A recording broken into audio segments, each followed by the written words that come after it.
Родная мова, цудоўная мова. Ты наших думок уток и основа. Ты мне заўсёды была дапамогай, дзе б і якой не хадзіў дорогай. Чую табе перазвоны крыніцы, чую табе пераскат на бальніцы, чую павевы зелёнага бору, водгуля працы родным прастору. Кожнай драбнічкай ты варта пашаны, кожнае слово векамі стварана, і на векі і на жыць застанецца. Вечнае так, як народнае сэрца.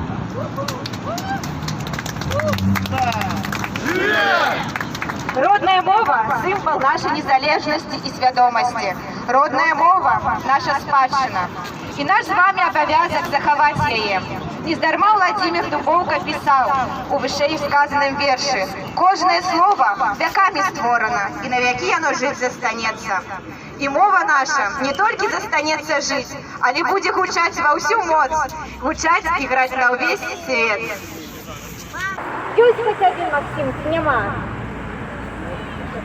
Ёсть, здорово, Максим! Забылся нас, брат, на нас усім. Рассказывай, что отживать? Браточек, не могу. Ты мой сюда отпочивать. Ты не, бегу. Я жду беды з усіх боков. Ты что с тобою, може, не секрет? Ты у центрі чуму видали декрет на м'ясо здати усіх биков, яким минуло 10 років. Постой, присядь, ти витри пот, то ти ж не бик, здається, і не втякать тобі емоційно буду раїть.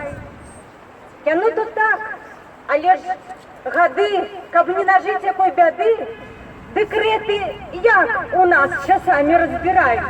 Не разберутся, зловят, чик, тобі доводь, что ты не был. Так? Живе Беларусь! Живе! Это был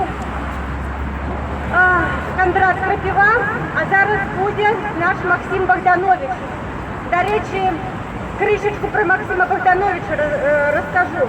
Максим Богданович – это один з тих, кто имел полное моральное право отрачися от Беларуси, от белорусской мовы, бо менавіта Максим Богданович яшчэ ў 5-гадовым узросце быў з'ехаў з Беларусі, яго бацька пераехаў у Ніжні Новгарад з 5-гадовага ўзросту, і ён выхоўваўся на чужбіне.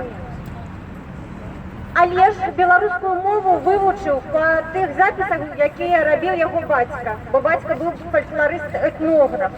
Па тых паданнях, легендах, казках, якія бацька ездзіў па мястэчках Беларусі і запісваў. І хаця бацька не раздзяляў гэты інтарэс свайго сына, лічыў беларускую мову западна-рускім наречием, але ж Максим Богданович лічыў, што калі не я, то хто? І далей прыцягнуў на больш вясёлай ноце, каб не вельмі сумна было. У Максима Богдановича, акрамя лірычных яго вершаў, якія пакладзены на музыку ў тым ліку, ёсць таксама і байка.